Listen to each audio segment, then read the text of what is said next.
Hello, my name is Charlotte. Welcome back. First of all, I didn't really know if I would be coming back or not, but here I am, so that answers that question. I definitely want to say thank you to everyone who watched my Court of Thorns and Roses video. It took off in a way that I didn't expect and am still learning to cope with. I'm trying not to think about it too much, but I did think, I have this other essay that I could do a video version of, and that's what I'm going to do today. I have been a part of the r/fantasy community on Reddit for a while and have been pretty active there for a few years. And then if you watched the Akatar video or know me for some other reason, you also know that I'm really passionate about the topic of trauma, especially sexual violence. I work with survivors and I'm studying to be a therapist, and I've written books that are heavily about it and stuff like that.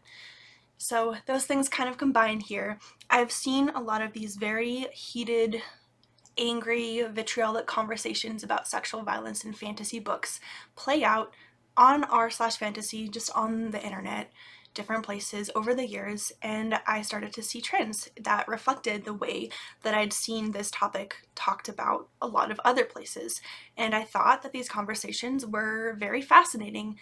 They're very charged, and I think that they reveal a lot about the ways that we think about and respond to sexual assault overall. So I wrote this essay about it. It is called, the title of this video, Historically Accurate and Miserable for the Sake of Misery, Common Arguments About and Critiques of Sexual Assault in Speculative Fiction. I know it's a really long title, which may just be my thing at this point. And yeah, I posted it on Reddit. It got pretty popular and had some really interesting conversations kind of start from it. And yeah, I just thought I would see if it would do the same thing here. So a few things that I wanted to note beforehand. Obviously, we are going to be talking all about sexual assault, things like rape culture and victim blaming as well. Because of the way that this conversation is usually framed and the way that this violence is mostly used in fantasy, most of the time people will be talking about survivors as female and violence against women and stuff like that. So with that in mind, I want to, of course, acknowledge, first of all, that anyone of any gender can be a survivor.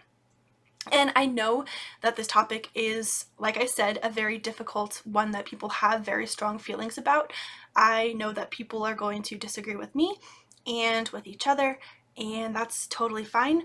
I just ask that everybody remembers the other person on the other side of the conversation and just tries to be respectful, assuming that anybody watches and comments, of course. So part one, I want to talk about the really common arguments and sort of points of discourse that we see come up around this topic, and what I think about them. The first thing that I see probably the most often, argument one, people just saying sexual assault is gross, it's upsetting, and I don't want to read about it in my spare time. And so, in response to that, of course, my answer is yeah, that's totally understandable because everybody reads for different reasons. We all have different lines in the sand for what's too upsetting for us to tolerate in what we read. We all have different experiences in our lives and we have different relationships with those lived experiences. And I don't think there's anything wrong with just saying, I don't feel like consuming this kind of content. My only caveat to that is that this argument will sometimes extend past, I don't personally like this, to become, therefore it's wrong to read or write about or for others to like it. I had a conversation with the author Caitlin Sweet about this topic. She's the author of a book called The Pattern Scars that I'm going to talk a little bit about more later. And she stated my thoughts about this in a really beautiful way. She said, personal aversion shouldn't constitute a sweeping prescription. That to me is just a really, really well articulated way of summing up my thoughts about this. Saying that people just shouldn't write about sexual assault at all bothers me a lot. Maybe more than it should, because when people say that fiction shouldn't contain this topic point blank, it's just hard for me not to see them saying, at least in part, we shouldn't talk about sexual assault in one of the main ways that we communicate ideas. And just because I don't like reading about something or because it is personally difficult for me, no one else should be able to, with this implication that it's somehow morally wrong or harmful to do so. So to me, I think it would be a lot more wrong and harmful to, further stigmatize, further invisibilize this societal issue that's already taboo. It's already stigmatized, it's misunderstood. It's something that I believe that we need to talk about. And the fact that some people don't use it well in fiction doesn't mean that we should simply stop using it in fiction altogether. I also feel pretty strongly that in saying that we shouldn't talk about these things, we're marginalizing, we're shaming, we're silencing the experiences of people who have gone through these things and have already experienced that kind of silencing or being ignored in real life. I also feel like this is just a limited way of understanding fiction and empathy and understanding other people's experiences in the world. And I do think that it gets way more deeply entrenched because of how emotionally fraught this topic is. So for me, for instance, I love some books about this topic because I find them resonant, thought-provoking, and cathartic. They have something meaningful to say about a topic that I think is really complicated and difficult, and it's one that I'm passionate about. I believe it needs to be explored, like I said, because it's this really massive societal issue that's stigmatized and misunderstood. There's a lot of misunderstanding and miseducation around it. So that's how I feel. But I can understand that not everyone is going to feel that way, and that different people will have different opinions about the same books, that I'm reading. And it's only fair to acknowledge that there's a diversity of relationships with this types of fiction. There are different purposes for reading and writing it, and there are different subjective opinions about particular works. For every person who reads for escapism and adventure and pure enjoyment, there is another who reads to explore dark issues, like me, for catharsis, to gain an understanding of something they haven't experienced personally because they have experienced personally, or because they just see beauty and meaning in art about darkness and suffering. And all of these relationships are possible and valid and no more right than another. There's space for all of them. I am going to actually refer back to this idea pretty often, just that different people read for different reasons, and people are going to have different opinions about the same books. I'm going to refer to that a few times throughout the video, so just to save you time and spare you some repetition, I'm just going to say, remember argument 1 when I'm doing so. So argument 2 is that books about assault are just misery porn. And to this I say they definitely can be, but to me it's all about execution and interpretation. I have definitely read books about this topic that feel exploitative and just kind of gratuitously horrible without any actual meaning, which is basically what people mean by misery porn, the sense that they're just rubbernecking at a spectacle of horrible things happening. But that's not to say that all works featuring assault are inherently like that, or, right, argument 1, that all readers are going to feel the same way about any given work. I think this kind of assumes bad faith on the part of both readers and writers, because it assumes that readers would only want to read about this topic because they find it like morbidly fascinating or titillating in some way, and writers would only want to write about it for those sort of exploitative purposes. When I think about this topic, I always remember this argument I saw on an old Bookright article about the book Speak by Laurie Halse Anderson, which is a very beloved early young adult book about a teenage girl dealing with her assault. There was this man in the comments who just vehemently, adamantly believed that the book was literally child porn. And people were trying to help him see otherwise, but he just could not be swayed. And it was a very long comment thread. And I think this really shows just how deep and strong feelings about this can get.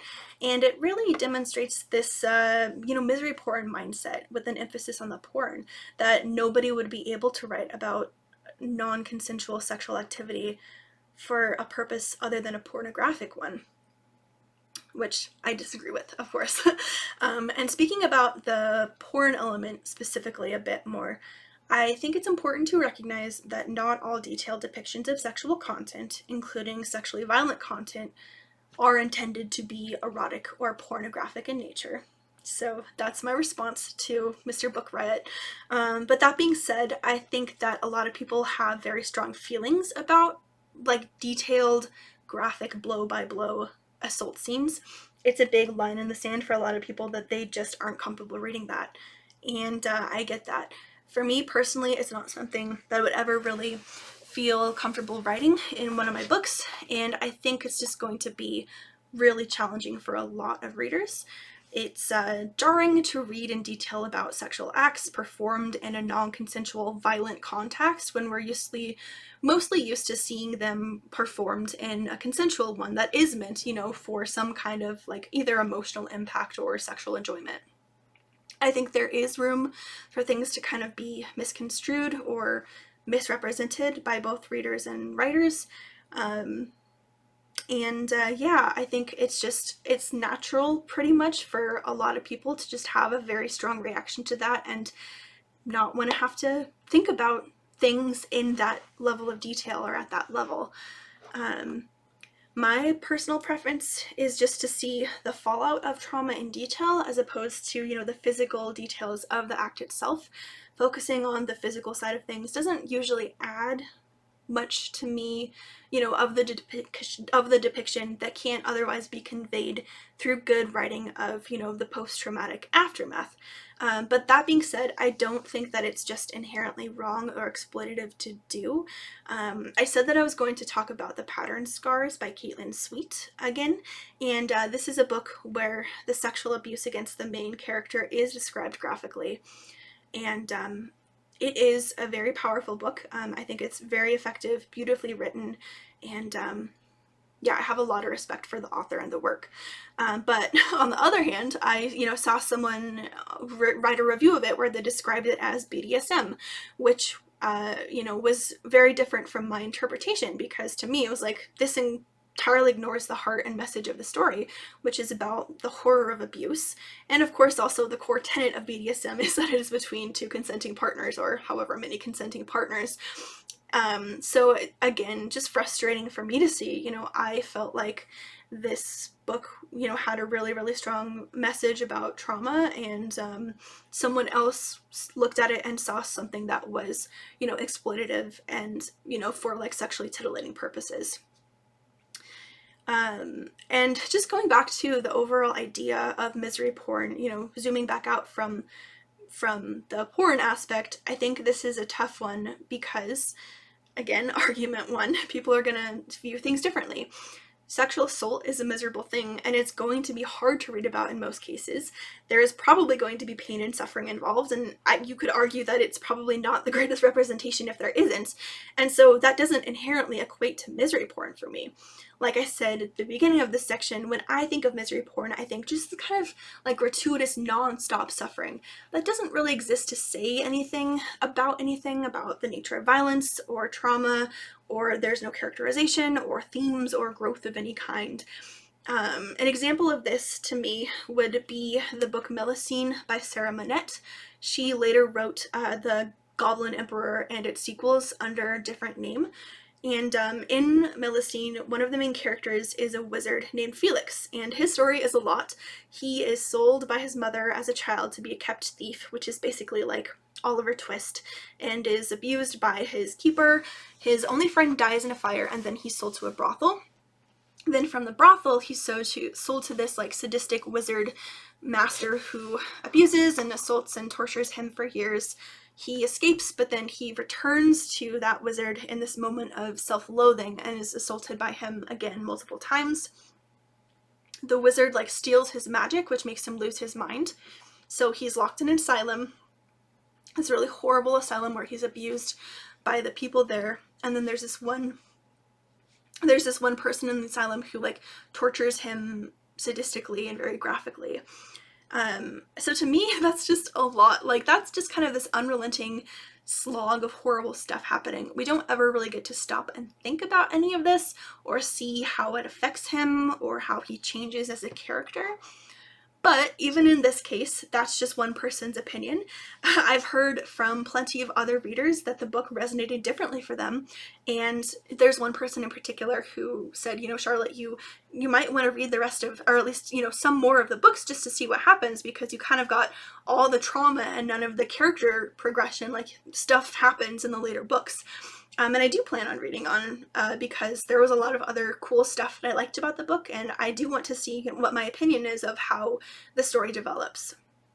I think a couple of other examples that come up for me when we think about this topic, the book A Little Life is one that is obviously not speculative fiction, but kind of dominates this kind of conversation around like what is meaningful, what is just exploitative misery porn. I think going back to fantasy, another one that I see come up pretty often is the Realm of the Elderlings books by Robin Hobb, which is basically it's a big overarching epic fantasy series with several smaller series within it, some of which follow this assassin character named Fitz, and his books are kind of notorious for having a lot of horrible things happen in them. He just kind of he just kind of goes from one bad situation to another. But even that being said, like for me, I really love those books, and I think the characterization is really beautiful, the writing is really beautiful. I think that the stories that you see just feel really real in a way that a lot of fantasy doesn't for me. And I wouldn't call those books misery porn, but then I can't say that someone who feels differently is wrong about that. It's just back to argument one. So argument three is that people who aren't survivors shouldn't write about it. And I really value the insight, the vulnerability, the bravery of people who write stories about trauma while speaking openly about being survivors themselves. That's where I'm coming from, and I admire it in a lot of authors that I really respect. But I think that empathy and research exist, and some of the most powerful books I've ever read about this topic are written by authors whose life experiences I don't know anything about. Furthermore, I don't think that their life experiences are any of my fucking business. The decision to disclose about trauma should be totally voluntary, and I think in the present sort of culture of online book communities especially, that's definitely not always the case. Everything that I want to say about this is articulated in an r/fantasy essay by the author Krista D. Ball. I would definitely recommend it. It's called The Commodification of Authenticity: Writing and Reading Trauma in Speculative Fiction. I linked it below, and it also has like a comment thread to it that I thought was pretty interesting. But basically for me, if we're saying that only survivors should write about this topic, how does that get verified or enforced? In the current day, it seems to happen by crossing boundaries with people online, by questioning their legitimacy if they haven't already bared their experiences to the world, and sometimes harassing them to the point of disclosing those experiences unwillingly. And I don't know if this is a hot take, but for me, people who think that they're taking a bold stand for trauma survivors by insisting that strangers disclose their painful personal experiences to the public are not really taking a bold stand for trauma survivors. At best, they're being deeply inappropriate with strangers, and at worst, they're re-traumatizing someone. Either way, they're reinforcing some of the really harmful ways that our society treats people who have been through these things. They don't owe you their stories, and authors don't owe you personal disclosures about their lives in order to justify their work. This is especially frustrating to me in those circumstances where people are questioning someone's authority to tell a particular story because they have problems with the author's representation or depiction in a book. It's fine if you want to analyze and discuss a book's content, how it handles a certain topic, but I don't believe that that should then justify going on to demand that someone divulge vulnerable personal information about their lives because of it. This just doesn't happen with the topic of sexual assault, of course. It also happens pretty often with stories with queer themes or queer representation. Probably the most horrible example of this that I can think of is what happened to Isabel Fall, a trans woman who was harassed by readers on Twitter because the title of her sci-fi story was I sexually identify with an attack helicopter, referencing a common transphobic joke, right, of saying, I sexually identify as whatever thing they want to mock trans people for. It's just a way of mocking trans people. And from there, Twitter just spiraled into dissecting the story. They assumed that because it was riffing on a transphobic joke, it was transphobic. They dissected the story to prove that no real trans person could have written it, that it was horribly problematic, and that the author was just clearly this transphobic monster. Some people didn't even read the story but still weighed in, and this really overwhelming dogpile of harassment led to Fall requesting that the story be taken down. She had to be hospitalized for suicidality and actually eventually detransitioned because of the damage done by this abuse. To me, it's one of the most horrible things that has come out of this trend of demanding perfect representation from authors, questioning their right to tell a particular story and harassing them, sometimes with the purpose of disclosing vulnerable information like trauma or gender identity if their story is deemed flawed. I want to link to an article that describes the whole incident with Isabel Fall very well. And, her harassment was because of her gender identity, to be clear, not because of a story about assault. But we have also seen very similar things happen to authors who have written about that topic too. Most recently that I know of in speculative fiction, Ava Reed wrote a Twitter thread about the harassment that they experienced after writing the book Juniper and Thorn. I have searched for that Twitter thread everywhere that I can think of, but I can't find it anymore. I think that Ava Reed deleted their Twitter, so if anybody can provide the link, I would appreciate it. Otherwise, just please trust that I'm not making it up, I guess. But yeah, to summarize, to me, it's just this overstepping of boundaries, whether or not the person is a survivor, and if they are, they've probably already had this boundary crossed many times before, and it can reopen wounds in a very real way. As I said in one of my responses to Krista's essay, there are some really big parts of rape culture that are at play here. 1, punishing people who speak about the topic. 2, specifically punishing people who do not conform as perfect, unproblematic victims. And 3, demanding that people share the details of what happened with them to complete strangers because those strangers feel entitled to pass their own kind of personal judgment on the validity of those experiences. But for some reason, when people on book Twitter do these things to writers or creators who've written a story about trauma, it's actually very brave and smart and progressive of them, and it's definitely not just, like bullying hiding under a facade of moral righteousness. Argument 4 is that it's historically accurate, and I am going to be talking about Game of Thrones for this one because it really is the poster child of this argument. A number of people associated with the shows and books, including George R.R. Martin, have said that the world's particular brutality towards women is meant to reflect on the way that things were in the medieval time period that the books are based on. So, for starters, I'm not really going to go into whether or not these depictions of misogynistic cultures are actually historically accurate here. That's a whole different can of worms, and I felt like it just distracted from the point that I really wanted to make. If you're interested in that, I will link a couple of essays on that subject below. But this argument can feel a little silly to me as a justification on its own because fantasy is inherently transformative. Authors deliberately choose to take inspiration from some aspects of the real world, past and present, and they forego others. The process of creating fantasy is inherently one of stitching together the real and the imaginary. So this notion that authors are somehow obligated to replicate all aspects of a source of inspiration indiscriminately, it just doesn't really ring true to me. To quote a medieval historian, David Perry, on this subject, he says, "These are all things that tell us a lot more about ourselves than about the Middle Ages. We pick and choose, the creators pick and choose, they want to show something that will be disturbing or controversial, or will be a political tool, and they try to say history supports us in this. And then they throw in dragons and zombies. And then they say, that's unrealistic, but that's okay, that's just storytelling. That comes back to what I try to say. It's okay to draw from history, but history does not wholeheartedly support any one of these fictional depictions. These come from creators making choices, and the choices they make have consequences." To me, an example of this picking and choosing is that stories may justify their inclusion of sexual assault because they're set in wartime, and sexual assault is a tool of war.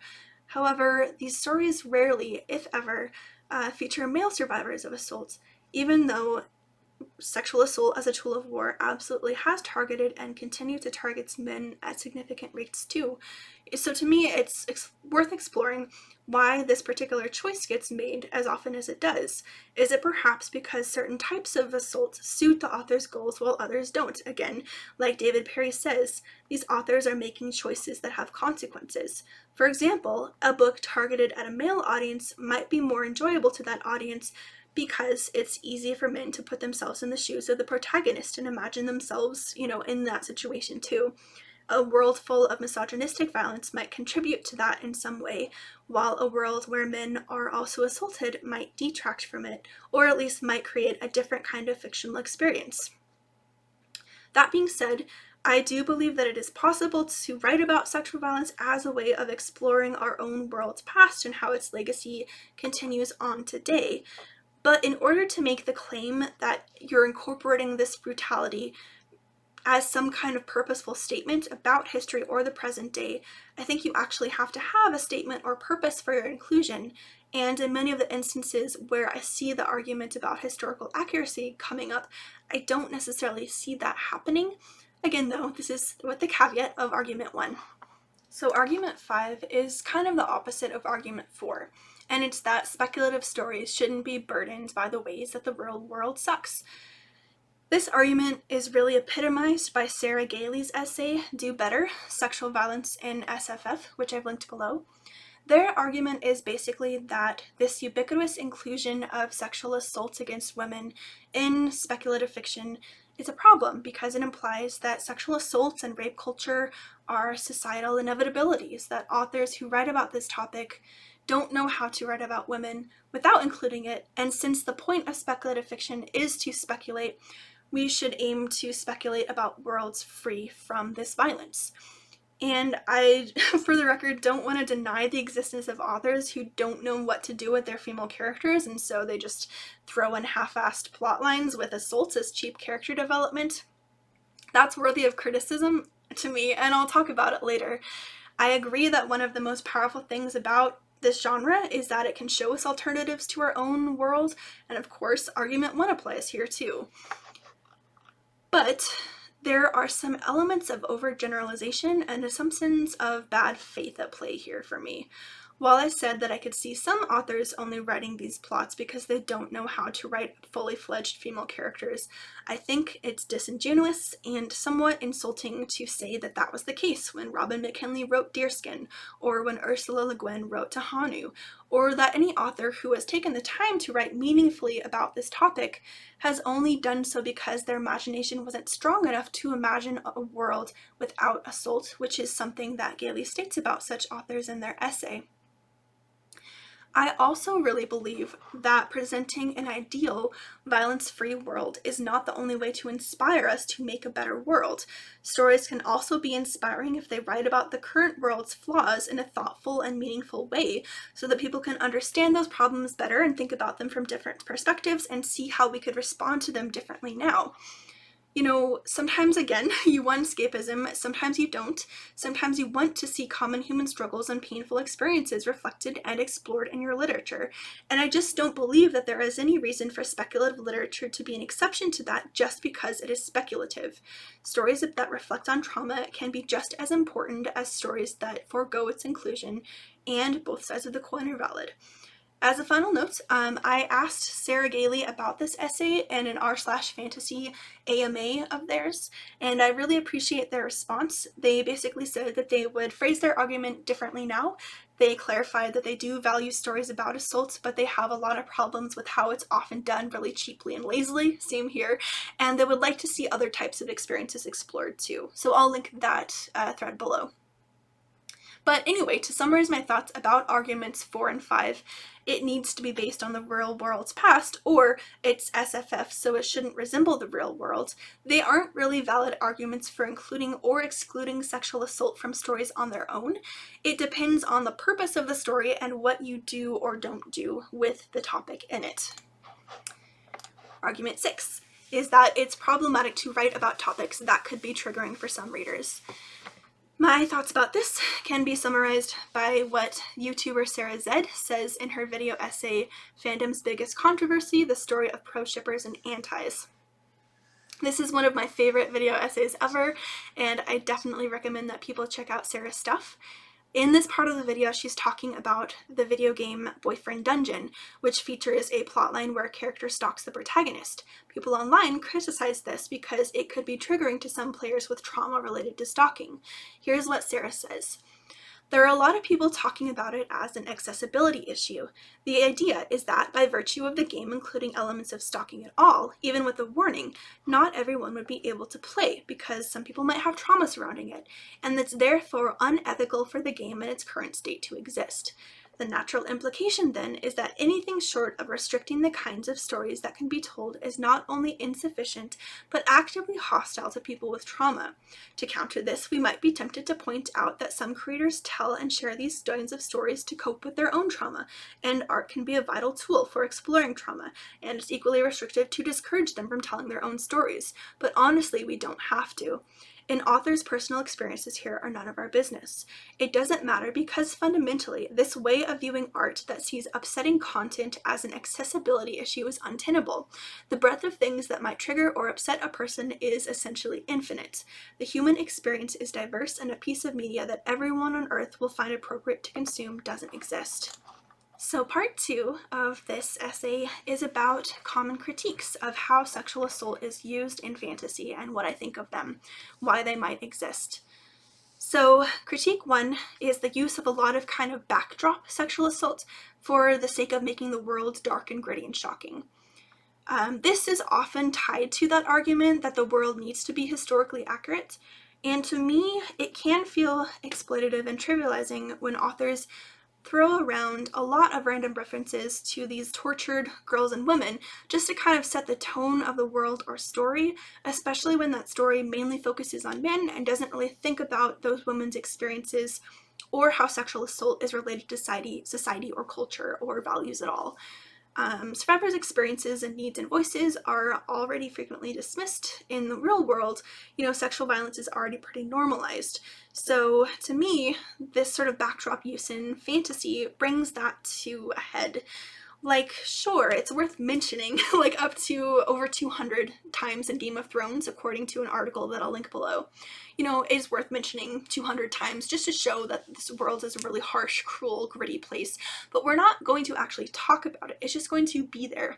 I use the word exploitative because the authors who use this approach, they're using these painful, complex, lived experiences as nothing more than aesthetic for a story, to add some darkness and convince people that the story is really very mature and serious after all.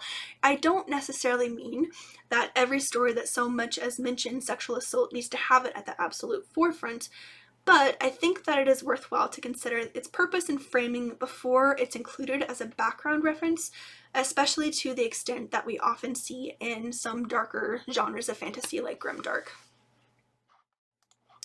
Critique 2 is of fridging, which is basically the use of violence against women to spur male character development. This term fridging came from the world of comic books, where women would often be killed or tortured or disabled in some way, to give the male superhero like a quest of revenge against the villain, that kind of thing. There's a lot of different examples that I could choose from fantasy or sci-fi for this. But the one that really came to mind is this subplot in The Wise Man's Fear by Patrick Rothfuss, where the protagonist Kavoth saves these two girls who are basically being held as sex slaves by some bandits.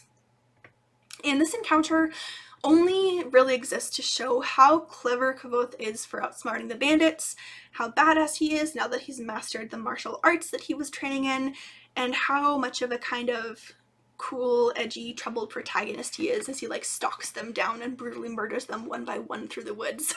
He even gets to have what I can only call a truly epic gentle sir moment where he corrects the girls after rescuing them by saying, "I kid you not, hashtag not all men," not the hashtag part, but literally not all men are like that.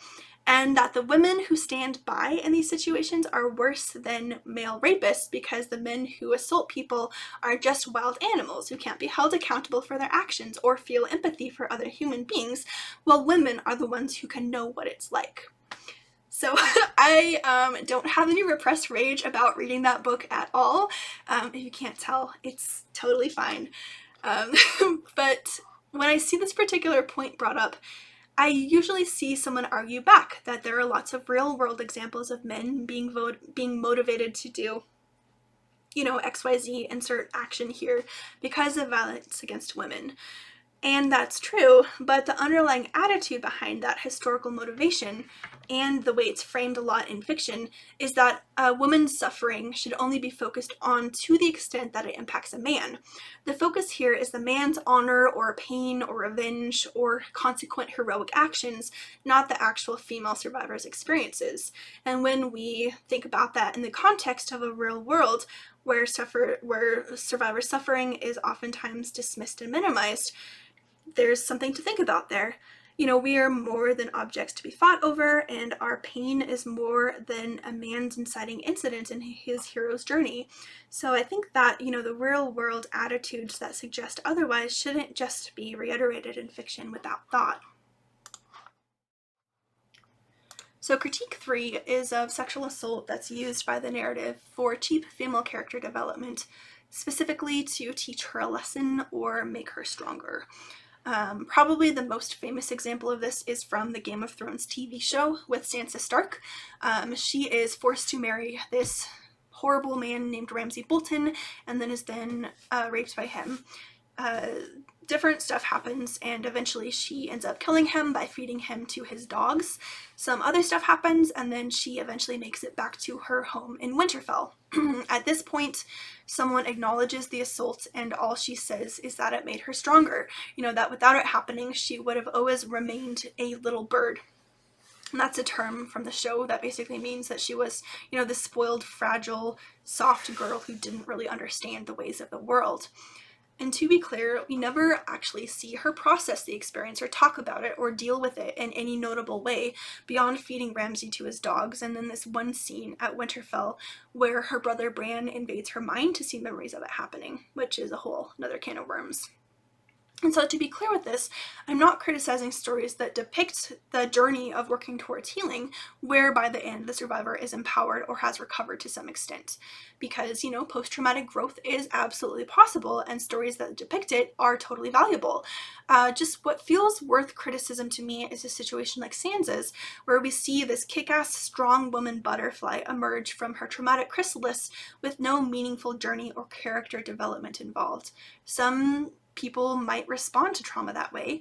Different people respond in a lot of different ways, but I think our representations feed into larger narratives. And this trope just feels so cheap and trivializing because it glosses right over this really deep, devastating impact that assault often has, and the really large amount of work that recovery often takes. Our world usually does not have a lot of patience for survivors who have really prolonged, messy, inconvenient responses. Most people I've worked with have been told, get over it in one way or another. It wasn't that bad. You're making it into too big a deal. Lemonade from lemons. When I see these narratives where authors just skip over the process of healing or having trauma responses in any way, going through the complicated recovery process that many people have to struggle through, I can't help but be reminded of all of this. Of course, argument 1 applies here as well, though.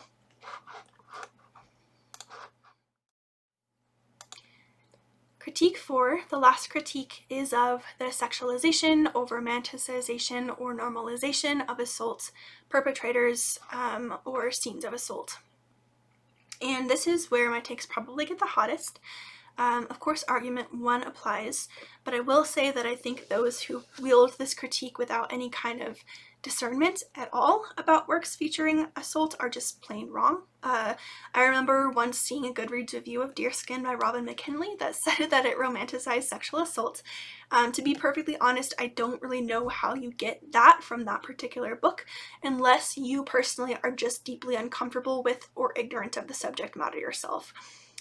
So I think that the argument of real-world harm is unspoken for a lot of the points that I've talked about here, but it really comes to the forefront with this critique. There is a very wide variety of opinions regarding fiction impacting reality. On one hand, some people argue that the romanticization or sexualization of assault or abuse in fiction goes on to detrimentally impact the way that readers think about these issues in reality, whether they realize it or not. On the other hand, there are those who argue that people are fully capable of differentiating one from the other. Fiction is a safe place to explore dark topics that we would not actually want to be involved with in real life. This is a quite controversial conversation. People have very strong opinions, and I'm just going to kind of try to wade in and do my best with it.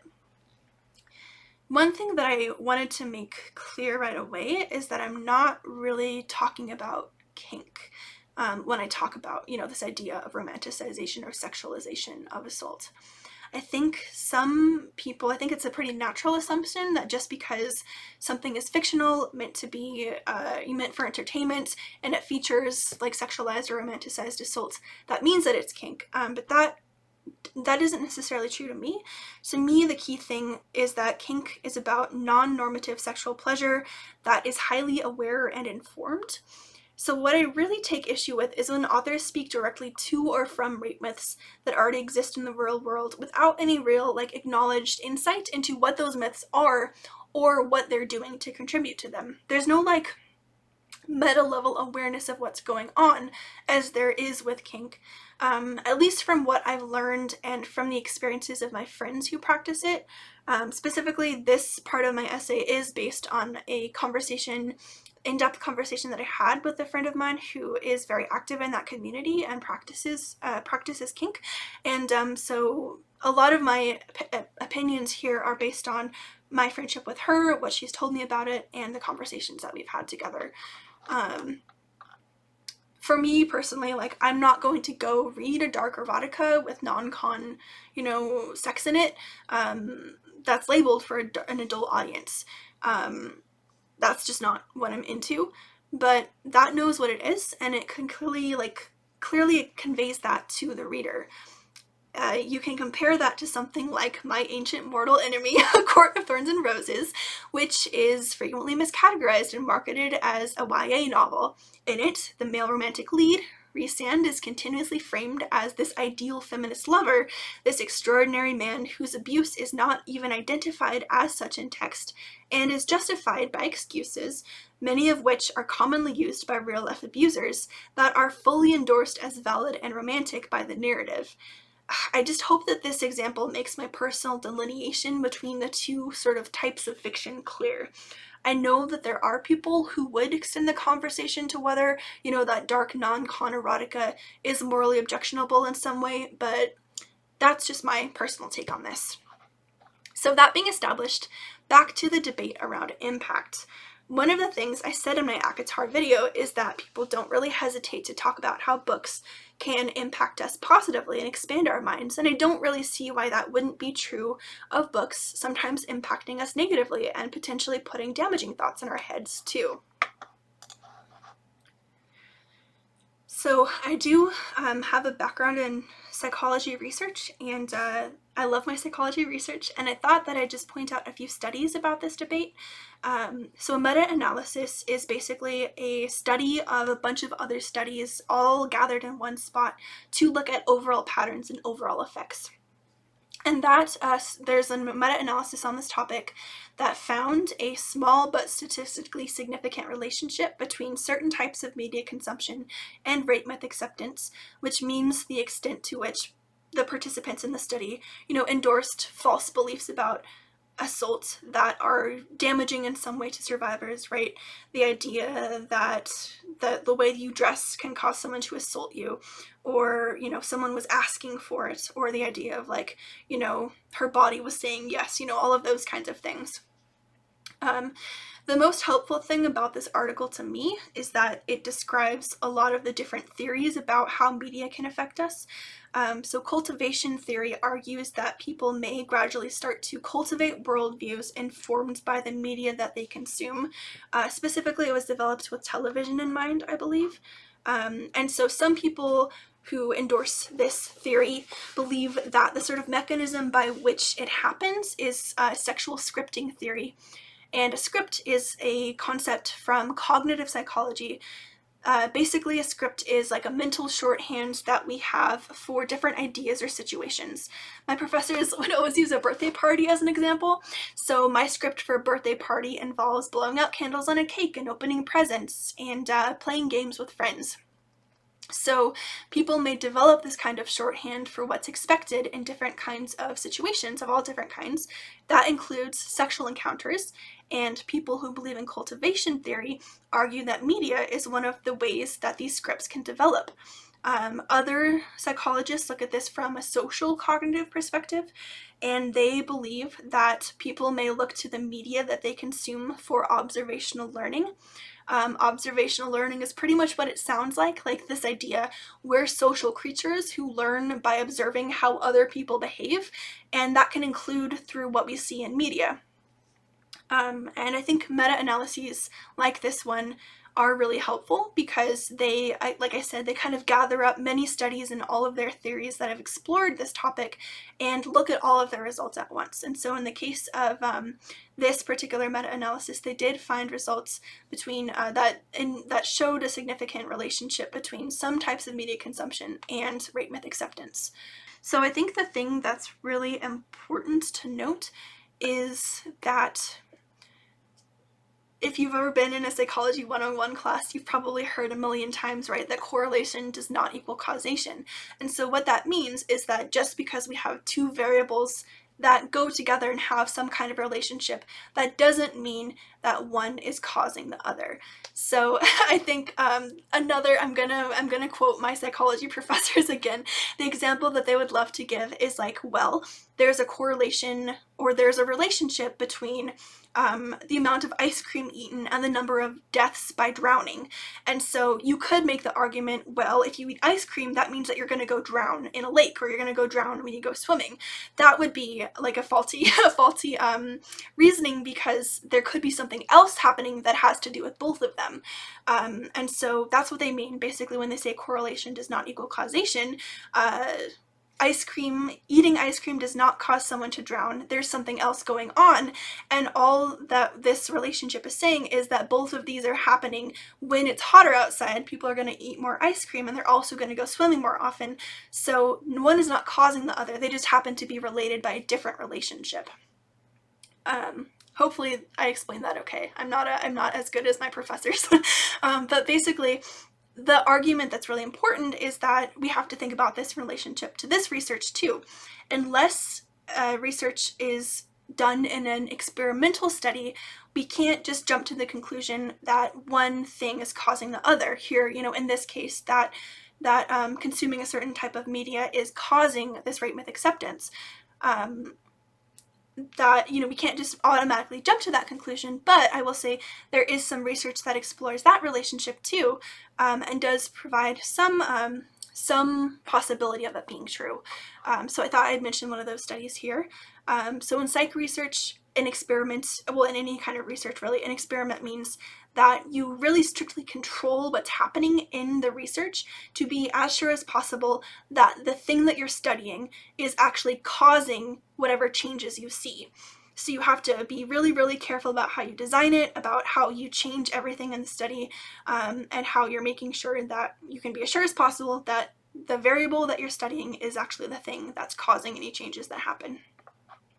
So there's this one relevant study that measured women's rate myth acceptance after viewing romance novel covers and written scenes from romance novels that either reinforced rate myths or did not. The kinds of problematic things that are often critiqued in romance novels today as romanticizing or normalizing or sexualizing assault. Then, after they saw those covers or read those scenes from novels, they read vignettes of sexual assault where the survivor either was described as resisting a lot, fighting a lot, that kind of thing, or exhibiting more of like what we would call like a freeze response, where they didn't really fight as much and were less resistant. And so in those situations, they were asked to rate the victim's credibility, like how believable is this victim, how responsible is the victim for the crime happening, how much harm did they experience, and how serious was the act overall. And so the researchers predicted that being exposed to the fictional rate myths prior to reading the vignettes would make the participants have higher rate myth acceptance. And that is what they found in their research overall. So this is the kind of study where you would be able to say, okay, at least in this one particular instance, there was a causal relationship between being exposed to this content and then going on to endorse this rape myth acceptance. At least the researchers tried to make it as valid as possible for us to be able to make that argument. You may have noticed that I'm using like very cautious hypothetical language. This is pretty normal in research because it's really important to remember that knowledge is always growing and evolving, and the results of a study can't really prove anything on their own. Like most of the studies that I've found, the different times I've researched this topic have had fairly similar results to the ones that I described above, but there are always going to be studies that show no effect or relationship, and there's never going to be 100% consensus in results. That can be the case for a lot of different reasons, and that's just part of the scientific process. It takes a long time and a lot of replicated research to be confident in making larger claims. Hello, this is Charlotte. I just wanted to make sure that I said the research articles titles and authors instead of just putting them up on screen.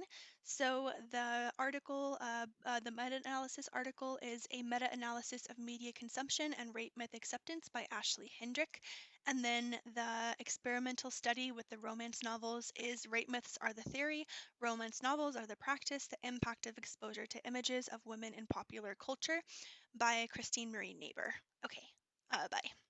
Another really important thing to note is that these studies are looking at the effects of media on beliefs, not actions. I've sometimes seen people compare the fiction and reality debate over this topic with a debate over video games causing mass shootings or violence in general.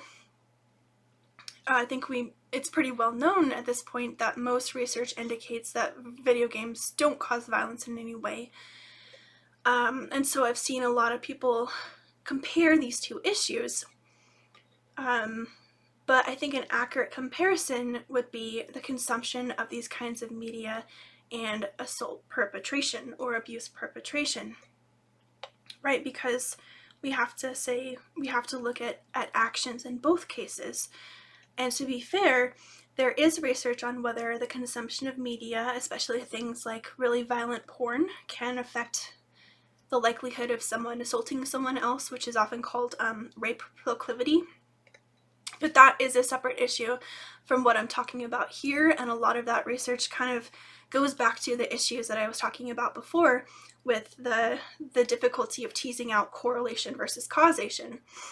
And so that claim, that this media would cause someone to perpetrate is a very different claim than the proposal that media could influence our beliefs about sexual assault or abuse in detrimental ways, which is what I believe is most relevant to this particular conversation and is, the topic of the research that I've been talking about. And so you could then, of course, make a very plausible claim that increased rape myth acceptance influenced by media could go on to impact how people, treat survivors or perpetrators in their lives. How they view themselves if they are assaulted, how they contribute to general discussions around this issue, or engage in things like police reform activism or the Me Too movement. And then actually going back to gun violence, a more comparable example than video games directly equaling mass shootings, right, going out and causing that direct action, is the fact that the US military does embrace and support a lot of first-person shooter games. They even had their own first-person shooter game, to change people's attitudes about the military, to have more positive perceptions of the military in wars, and to enhance their own recruitment process. So I think just that kind of that delineation of researching the relationship between media and actions and media and beliefs is pretty important. But to bring the discussion back from research to people's lived experiences in general, I have seen plenty of people talk about how books did influence their expectations. Sometimes their early expectations for things like romance and sex and relationships, and normalized bad treatment as romantic to them in ways that impacted their lives. And, when I see people saying these things as survivors, I'm not really comfortable with denying the validity of their experiences. But at the same time, you see plenty of people who read the exact same books and have walked away without having their mindsets impacted that way. It just feels like a valid argument, from those people that it's really oversimplifying things. And in the case of media for women, it's kind of paternalistic to assume that we can't consume media critically at all.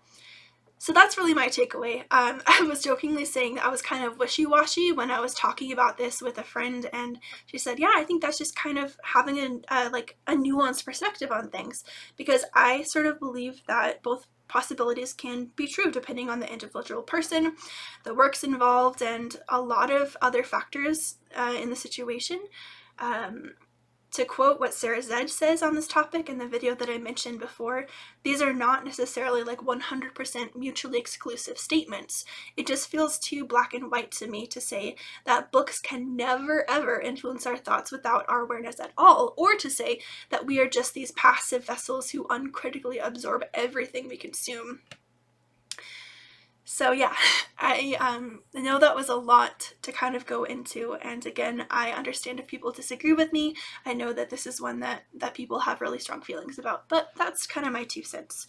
Um, so while I do think that it can happen in some situations, I don't necessarily think that the sexualization or romanticization of assault, or really actually any of the sort of methods or tropes that I've talked about in this video, I don't think that they absolutely need to cause real world harm to be worthy of criticism. That kind of content can potentially just be critiqued simply as an element of the work's overall quality as a piece of art that reflects on the rest of the world. Or it can just be left at like, hey, this feels really tasteless to me. Um, if you're interested in seeing this discussed more specifically, applied to conversations around fan culture, I once again really recommend that Sarah Zed video that I talked about earlier. The other thing that I've really been thinking about this topic is that we can take fiction impacting reality out of the equation to look at how reality impacts fiction. And to me, that's something that's still really worth talking about. When we see these problematic beliefs perpetuated in fiction, for example, it could be telling of the author's mindset and worldview and the kind of beliefs that they may hold. Lately, Sarah J. Maas has been under fire for a lot of things, including her very, very shallow, kind of liberal white feminism. And we can look at how that relates to and might inform her depictions of things like trauma and recovery and romance in her books. There's an author called R. Scott Bakker who wrote a lot of very well-known fantasy that are notorious for being very, very dark and featuring like copious amounts of rape. He has said some interesting things about sexuality and gender essentialism, including believing in the evolutionary theory of rape, which basically proposes that there is like a rape module in men's brains and not in women's brains.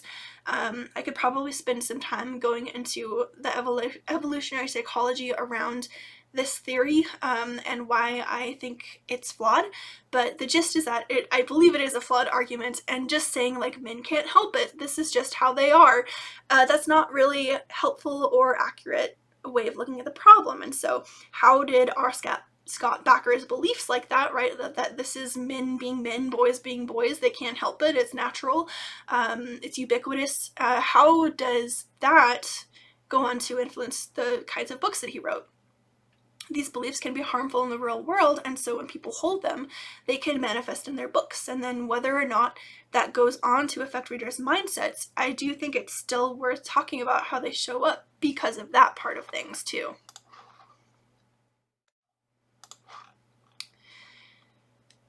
So, to conclude, I want to just reiterate that I think readers are not a monolith, authors are not a monolith, and survivors are not a monolith. I really hope for a book community where we can understand that people read for different reasons and that all of those reasons can coexist. I hope that we can understand that people are going to have different relationships with and interpretations of the same works.